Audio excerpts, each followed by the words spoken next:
যারা বাংলাদেশকে বাদ দিয়ে কানাডায় বেগমপাড়া তৈরি করেছে, আমরা শুধু এটা বলবো না যে বাংলাদেশেই তাদের শাস্তি কার্যকর হবে।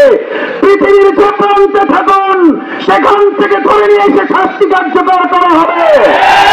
আমরা এটাও শুনতে পাচ্ছি আপনি পৃথিবীর কোন একটা রাষ্ট্রে বসে বাংলাদেশের বিরুদ্ধে কোনো ষড়যন্ত্র করেন এবং আপনার রেখে দেওয়া দোষরা আপনার সেই নির্দেশ অনুযায়ী কেউ কেউ ঘাটতি মেরে থেকে কাজ করার চিন্তা করছে।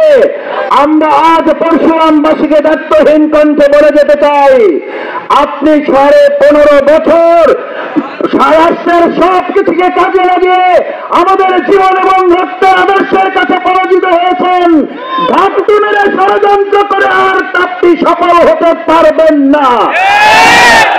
আজ যদি আপনাদের কাছে জানতে চাই, আমাদের অসংখ্য হাজার সহস্রাধিক শহীদ হাজারা পঙ্গু চোখারা পাহারা ভাইদের রক্তের বদলানোর জন্য আগামী দিনের সমস্ত ষড়যন্ত্রের বিরুদ্ধে সত্যার ভূমিকা রাখতে আবার যদি জীবনবাজি রাখতে হয়, পরশুরামবাজিকে রাখে আছে।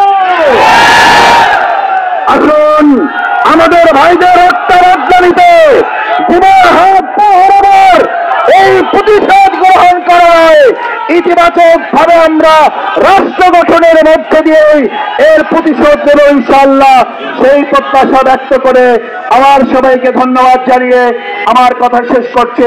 আল্লাহ হাফেজ।